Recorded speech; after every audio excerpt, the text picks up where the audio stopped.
సీతారాముల ఆలయం కొండపైకి వెళ్లడానికి మెట్లు తాత్కాలికంగా ఘాట్ రోడ్డు ఏర్పాటు చేశారు. మెట్లపై భక్తుల తోపులాట లేకుండా వెళ్లడానికి వేరువేరుగా క్యూ లైన్లు ఉండేలా బారికేడ్లు పెట్టారు. భక్తుల కోసం వైద్య సేవలు అందించడానికి వైద్య సిబ్బందిని నియమించారు. వేములవాడ డీఎస్పీ నాగేంద్రాచారి ఆధ్వర్యంలో సుమారు 100 పోలీసులతో పటిష్ట పోలీస్ బందోబస్తు నిర్వహించారు. అలాగే జాతర కోసం వేములవాడ ఆర్టీసీ డిపో నుంచి ప్రత్యేక బస్సులను ఏర్పాటు చేశారు. గతంలో ఎన్నడూ లేని విధంగా 60,000 మందికి పైగా భక్తులు స్వామివారిని దర్శించుకున్నారు. స్వామివారిని పలువురు బీఆర్ఎస్ నేతలు, జిల్లా ప్రజా పరిషత్ అధ్యక్షురాలు న్యాలకొండ అరుణ, బీఆర్ఎస్ జిల్లా అధ్యక్షులు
ప్రాచీన కాలం దేవాలయం.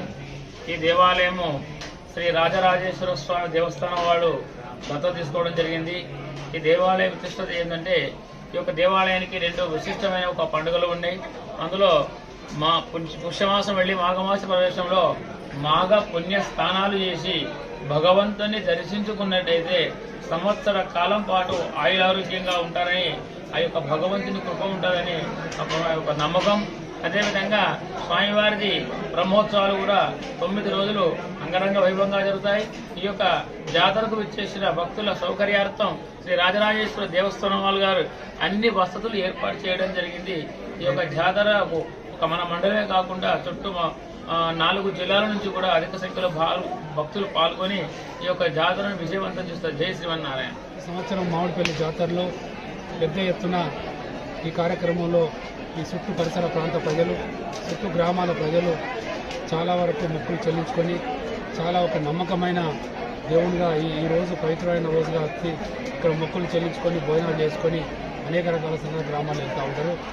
ఈ యొక్క కార్యక్రమంలో ప్రతి ఒక్క భక్తులకు వచ్చి ప్రతి ఒక్కరి కుటుంబాలకు ప్రతి ఒక్కరికి వాళ్ళ దేవుని ఆశీస్సులు పొంది వారి కుటుంబం సుఖ సంతోషంగా ఉండి ఐశ్వర్యాలతో ఉండాలని అప్పుడే అందరం కలిసి దేవుని కూడా మొక్కులు చెల్లించుకోవడం జరిగింది. అదేవిధంగా అభివృద్ధి కూడా ప్రభుత్వం వచ్చిన తర్వాత అనేక రకాల అభివృద్ధి కూడా జరిగింది. వేములవాడ రాజరాజేశ్వర స్వామి అనుసంధానమైన టెంపుల్ భాగంగా ఇది టెంపుల్ కాబట్టి ఇక్కడ మనకు శ్రీరామ కళ్యాణ మహోత్సవం కానీ, ఇక్కడ శ్రీరామనవమి పెద్ద ఎత్తున రాబోయే కాలం జరుగుతూ ఉంటుంది. కానీ ఇంకేమన్నా చిన్న చిన్న అవసరాలు ఉంటే మా స్థానిక శాసనసభ్యులు కానీ స్థానిక నాయకత్వం మంత్రి గారి దృష్టికి తీసుకొని అందరం కలిసి మిగతా పనులు కూడా చేయడానికి కోసం అందరం ఒక కార్యాచరణగా ముందుకెళ్ళి వ్యక్తిగతంగా కూడా ఈ యొక్క టెంపుల్కి సంబంధించిన అంశంలో మా సహాయ సహకారాలు కూడా మేము అందిస్తామని సందర్భంగా తెలియజేస్తాం. ఈ దేవుని అమావాస సందర్భాన ప్రతి సంవత్సరం మన ఈ దేవుణ్ణి అందరూ పరావులు గ్రామ ప్రజలందరూ వచ్చి ఈ దేవుణ్ణి మొక్కి మన వంటలు చేసుకొని తిని కూడా పోతారు. మన షాపులు కూడా ఎక్కడి వాళ్ళైనా వస్తారు. వేములవాడ వాళ్ళైనా మన ధరంపులు కావచ్చు, కొండగట్టు కావచ్చు, అందరూ వచ్చి అతికే సంతలో మన షాపులు పెట్టుకుంటారు. అన్ని ఏర్పాట్లు బాగానే చేసినాము. మన చైర్మన్ గారు చెప్పిన ప్రకారంగా అదే రకంగా చేసినాము ఏర్పాట్లు.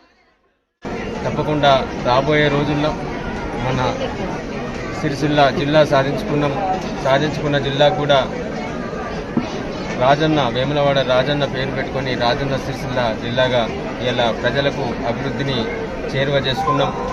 రాబోయే రోజుల్లో కూడా ఇప్పటికే రాజేశ్వర స్వామి దేవాలయాన్ని అభివృద్ధి చేస్తామని చెప్పేసి నిధులు కేటాయించి ఆ దిశలో పనిచేస్తూ ఉన్నారు అధికారులు, ప్రభుత్వం. తప్పకుండా గౌరవనీయులు మంత్రి కేటీ రామారావు గారి సహకారంతో స్థానిక శాసనసభ్యులు రమేష్ బాబు గారి సారథ్యంలో గౌరవ ప్రజాప్రతినిధులు, ఈ వేములవాడ నియోజకవర్గ ప్రజాప్రతినిధులందరి సహకారంతో దక్షిణ కాశీగా పేరొందిన మన రాజన్న ఆలయాన్ని కూడా భవిష్యత్తులో భక్తుల ఆలోచనలకు తగ్గట్టుగా, అట్లాగే భక్తుల అభిష్టానికి తగ్గట్టుగా తీర్చిదిద్ది అభివృద్ధి చేసే బాధ్యత తప్పకుండా ప్రభుత్వానికి, గౌరవ శాసనసభ్యులు రమేష్ బాబు గారిని, అట్లాగే గౌరవ మంత్రివర్యులు కేటీ రామారావు గారిని అని చెప్పేసి